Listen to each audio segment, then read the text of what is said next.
Here, this will serve as a good spot to cross over. Arlecchino, hold up a second. Since you brought us all this way, would you mind telling us what you've got planned? We still haven't got the slightest idea what's going on here. And if even Columbina doesn't know where the iridescent moon's marrow is, how do you? Simple.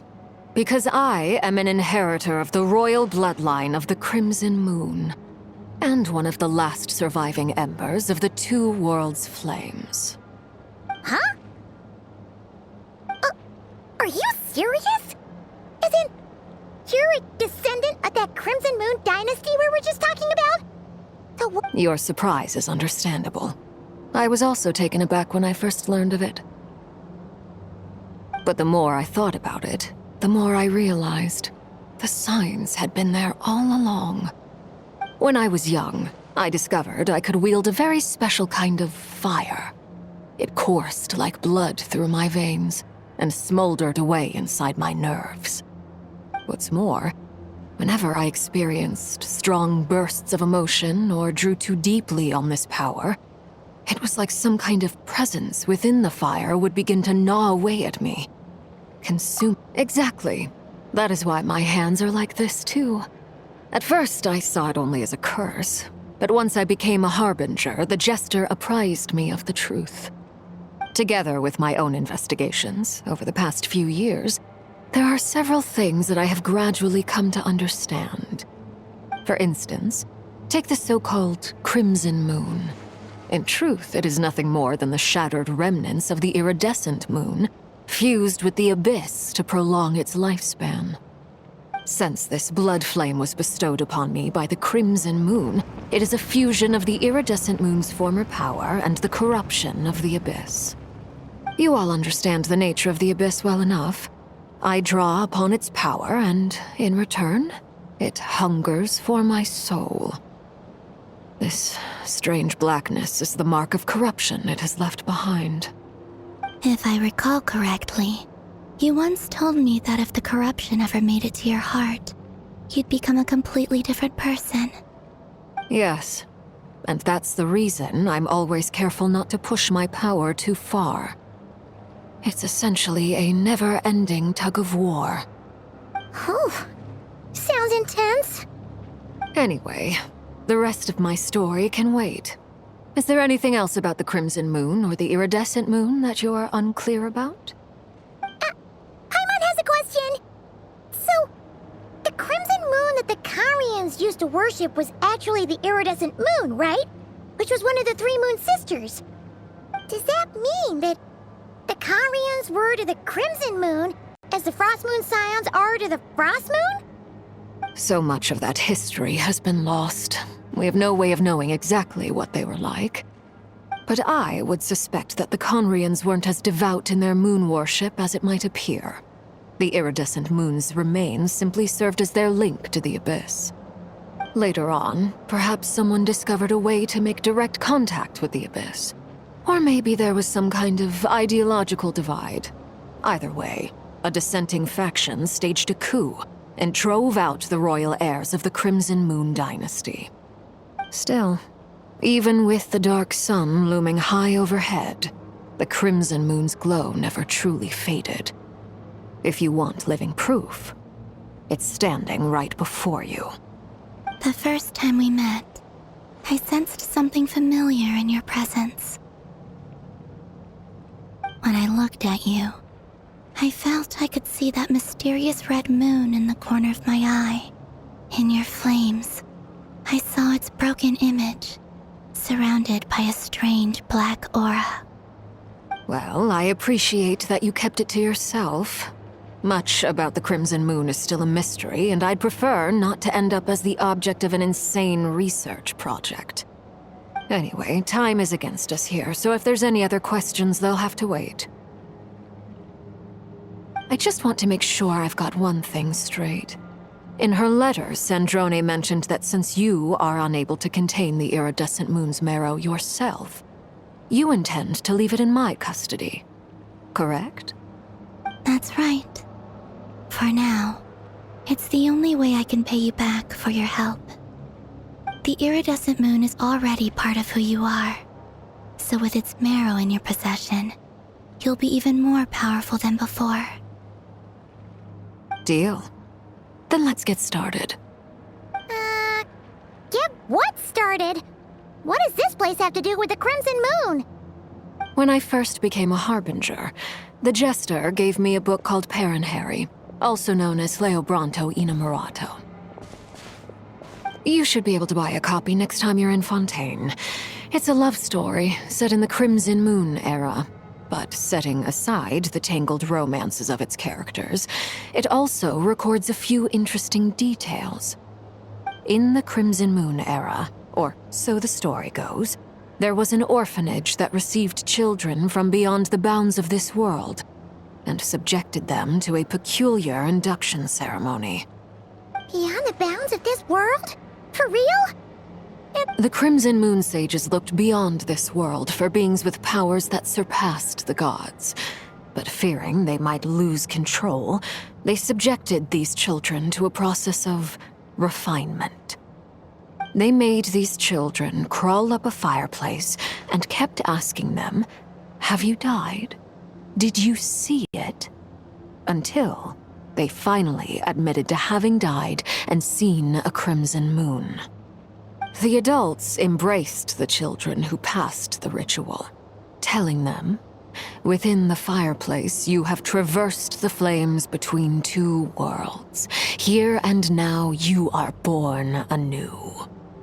The book leaves much unsaid, but I suspect that this was their way of branding the children they had enrolled, leaving an indelible mark upon them so that they would forever live in the Crimson Moon's light. That explains why I can't sense the Crimson Moon's marrow in this world. It makes sense that it would be sealed in a special space that can only be accessed temporarily through some kind of ritual. But there's no fireplace here. Do you see a chimney anywhere? Oh, are we supposed to build it ourselves? Okay, fine. Paimon will go find some bricks. That won't be necessary. The fireplace is purely symbolic. The key to the ritual is crossing the flames between two worlds. In other words, the flames that burn within me. Those burned away by such flames leave behind a kind of ghostly afterimage in the world. In the days of Conria, people believed they could be used to bridge the gap between the two worlds of life and death. In short, I can open a passage to that space for you.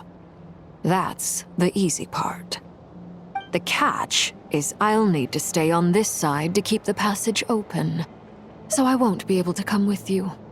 Once you're inside, you'll have to find your own way. Very well. Then I'll open it up. Traveler, spare me a little more moonlight if you would. I may need it.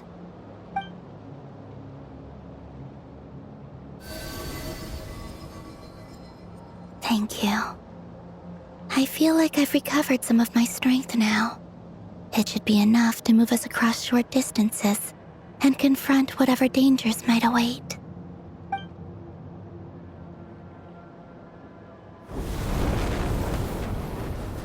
Mistress of the seven hues of ages past, great mother of the present, crimson-clad sovereign of the two realms, by fire severed, by fire renewed, I offer myself now and beseech your descent.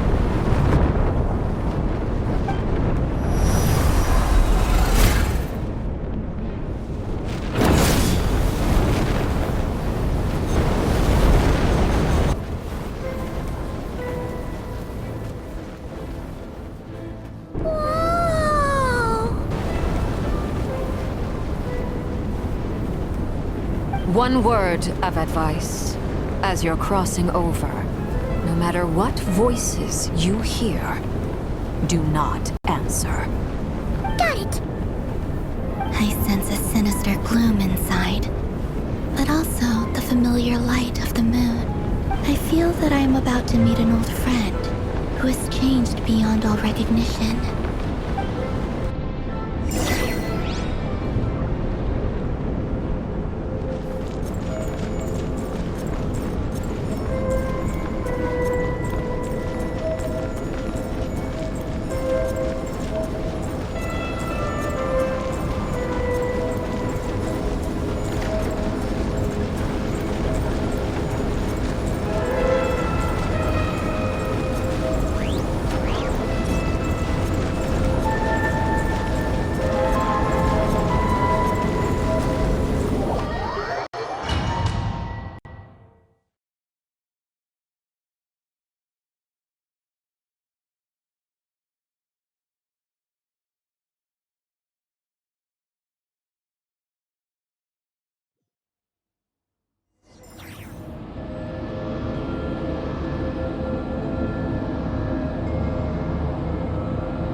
Is that the abyss?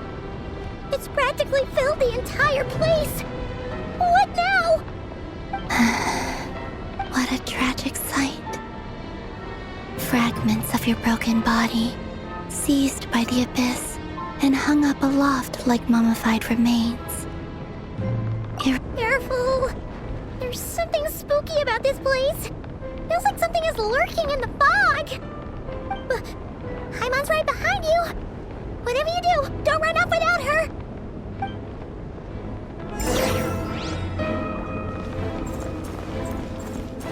By the way, Columbina, didn't you tell us that the iridescent moon had shattered into pieces? The moon up there looks pretty whole to Paimon. How is that possible?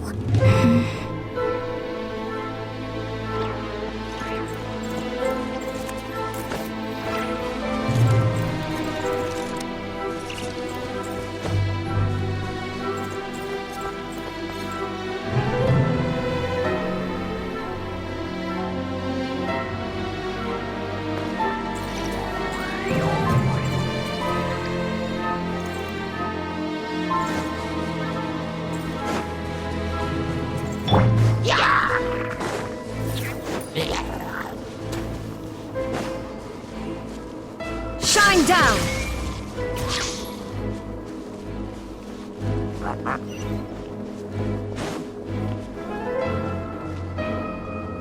Just like I thought. It was only a facade.